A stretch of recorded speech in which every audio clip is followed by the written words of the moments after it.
Welcome to my studio. One of the great things about my job is I get to be creative. Sometimes I get liberty. Sometimes a client will say, "This is what I want. Can you give me just an audition?" I don't have a script to work off of.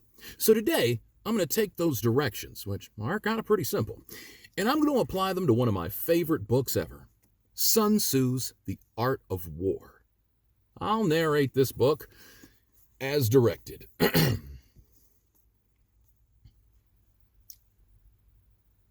Chapter 12, The Attack by Fire.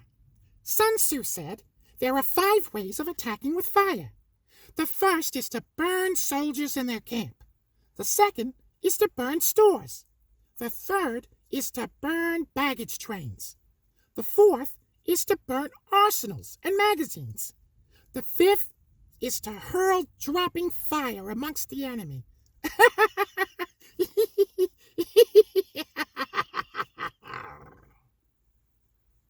In order to carry out an attack, we must have the means available.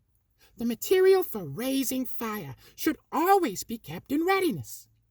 There is proper season for making attacks with fire, and special days for starting the conflagration. The proper season is when the weather is very dry. The special days are those when the moon is in the constellations of the sieve, the wall, and the wing, or the crossbar. For these 4 are all days of rising wind. And do you know what wind does, kids? That's right. It carries fire. In attacking with fire, one should be prepared to meet 5 possible developments. When fire breaks out inside the enemy's camp, respond at once with an attack from without. If there's an outbreak of fire, but the enemy's soldiers remain quiet, bide your time and do not attack.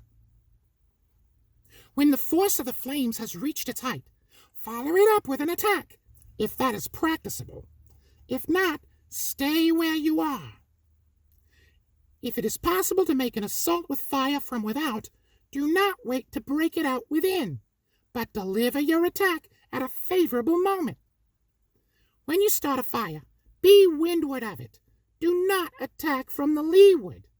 That's how my red fur gets singed. A wind that rises in the daytime lasts long, but a night breeze soon falls.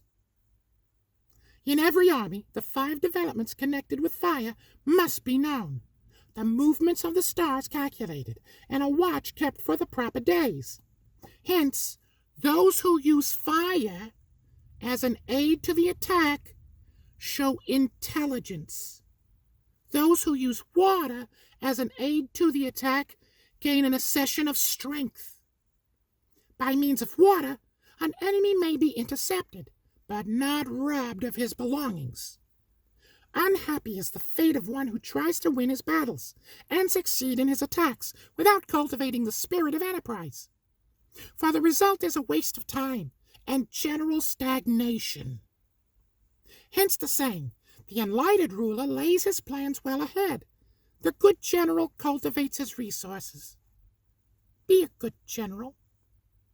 Move not unless you see an advantage. Use not your troops unless there is something to be gained.